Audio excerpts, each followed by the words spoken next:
Assalamualaikum warahmatullahi wabarakatuh. Bismillahirrahmanirrahim. Alhamdulillahi wa kafa. Assalatu wassalamu ala sayyidinal mustafa wa ala alihi wa sahbihi zawil ilmi wal wafa. Amma ba'du. Sahabat sisi yang insyaallah yang dirahmati dan diridhai oleh Allah Subhanahu wa taala. Alhamdulillah wa syukurillah, pada hari ini kita masih diberikan kesehatan, keafiatan, bahkan kesempatan. Tak kalah pentingnya kita diberikan nikmatnya iman dan Islam, sehingga melalui media ini kita bisa bertatap muka kembali, bisa tersenyum kembali. Selawat serta salam tak lupa kita aturkan kepada junjungan alam Nabi besar kita Muhammad sallallahu alaihi wasallam. Allahumma sholli wa sallim wa barik alaih. Semoga dengan ucapan salawat tadi kita mendapatkan syafaatnya kelak ila yaumil qiyamah. Amin ya rabbal alamin.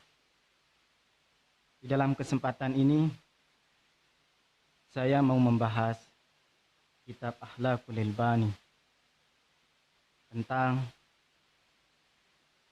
nasihat mutiara yang berharga. Pentingnya kita berbakti kepada orang tua. Salah satu pengarang kitab Akhlaqul Albani yaitu Umar Ahmad bin Marwaja. Bismillahirrahmanirrahim.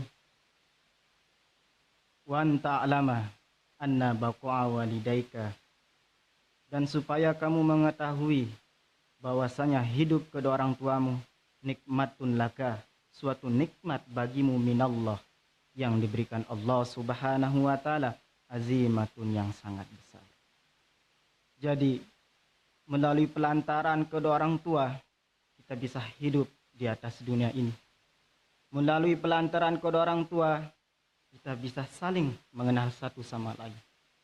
Melalui pelantaran kedua orang tua kita tahu makna hidup yang begitu indah di dalam dunia ini. Oleh karena itu, bagaimana cara kita selalu bersyukur kepada Allah Subhanahu wa taala memberikan kita yang namanya kedua orang tua? Tentu tiada lain dan tiada bukan selalu berbakti dan taat kepada kedua orang tua kita. Sahabat sisi yang dirahmati oleh Allah Subhanahu wa taala. Wa barakatun 'alaika, dan suatu keberkahan atasmu, warahmatun, dan kasih sayang. Allah Subhanahu wa taala memberikan kita peluang yang begitu mudah untuk mencapai yang namanya rahmat Allah Subhanahu wa taala, maghfirah Allah Subhanahu wa taala, ridwanullah Subhanahu wa taala.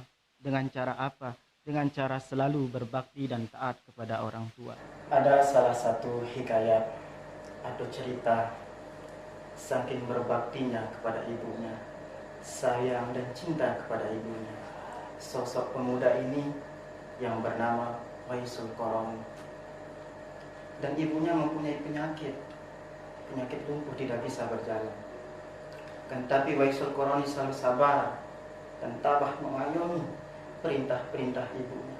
Cuma satu yang tidak bisa mentaati perintah ibunya. Ibunya berkata kepada Waisul Qarani, "Wahai anakku, umurku tidak akan panjang lagi. Bahkan aku ingin yang namanya melakukan naik haji." Begitu dia mendengar perkataan ibunya, Waisul Qarani hanya sebatas terdiam dan merenung, memikirkan solusinya, bagaimana cara untuk bisa menaiki ibunya ke Baitullah. Lama-kelamaan muncullah solusi dari seorang pemuda yang bernama Waisul Qarani.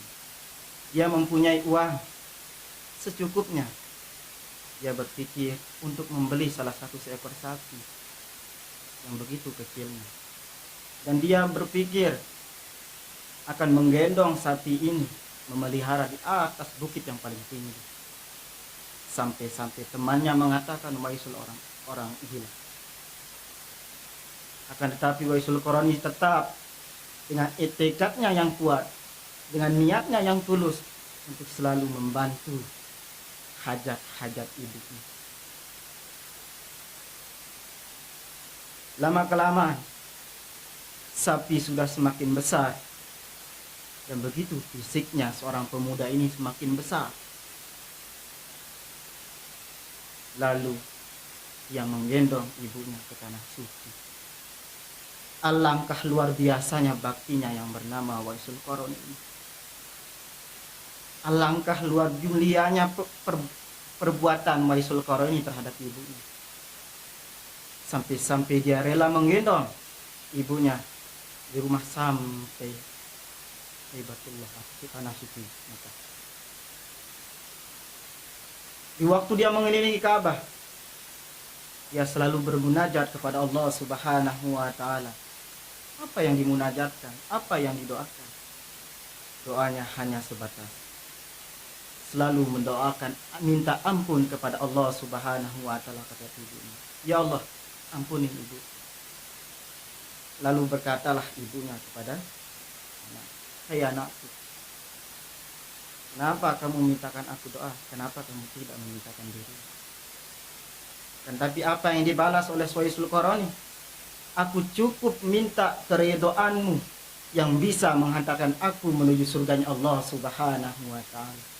Alangkah mulianya, alangkah berbaktinya yang bernama Waisul Qarni ini. Oleh karena itu, patut kita jadikan tamsil di dalam kehidupan kita. Patut kita jadikan salah satu contoh di dalam kehidupan kita, lebih-lebih terhadap kedua orang tua kita. Karena apa? Jikalau kita mengambil hikmah dari sebuah hikayat cerita Waisul Qarni, insya Allah kita akan mendapatkan kebahagiaan dunia maupun akhirat. Tamatta'u binazri ilaihima. Kamu sempurnakan dengan memandang kepada keduanya. Wa fi zalika saubun azim. Dan pada demikian itu kamu mendapatkan ganjaran yang begitu besar.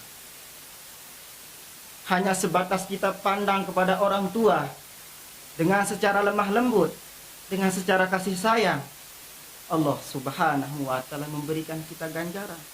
Allah Subhanahu wa taala memberikan kita pahala. Kama fil hadis, sebagaimana disebutkan dalam hadis, ma min rajulin, tiada baginya seorang laki-laki yanzuru, dia memandang ila wajhi, kepada wajah walidayhi, kedua orang tuanya, nazra rahmatin, dengan pandangan kasih sayang. Jika kita memandang dengan kasih sayang, illa kataballah, tadi telah dituliskan oleh Allah lahu baginya, lihat dengan dia hujjatan, seperti orang yang naik haji, makbulatan mabruratan, yang makbul dan mabrur. Alangkah mulianya ibu kita, alangkah mulianya bapak kita, hanya sebatas memandang dengan senyuman, nilainya seperti orang yang naik haji yang makbul dan mabrur. Dan Allah Subhanahu wa taala menegaskan di dalam Al-Qur'annya, a'udzubillahi minasyaitonir rajim. Bismillahirrahmanirrahim. Wa qada rabbuka alla ta'budu illa iyyah. Dan Tuhanmu memerintahkanmu supaya tidak menyembah kecuali Dia. Di sini kita disuruh untuk mematuhi segala perintah Allah Subhanahu wa taala, bahkan menjauhi segala larangannya, dan selalu menyembahnya dan selalu mengingatnya. Dalam sabda Rasulullah, ahlaku bi ahlakillah, berahlaklah kamu dengan ahlaknya Allah Subhanahu wa taala. Akan tetapi dilanjutkan kalimat ini, wabil walidain ihsan. Allah Subhanahu wa taala menyuruh kita untuk selalu berbuat baik kepada kedua orang tua kita dan selalu taat apa yang diperintahkan oleh kedua orang tua. Jadi di dalam kesimpulan kitab Akhlaqul Bani memberikan kita untuk selalu taat kepada orang tua dan selalu patuh kepada perintah Allah Subhanahu wa taala. Tujuannya tentu tiada lain tiada bukan untuk mendapatkan kebahagiaan dunia dan akhirat. Sekian dan terima kasih. Hadanallahu wa iyyakum ila sabilil falah wa ila abhariyah wallahul muwaffiq ila aqwamit thoriq. Assalamualaikum warahmatullahi wabarakatuh.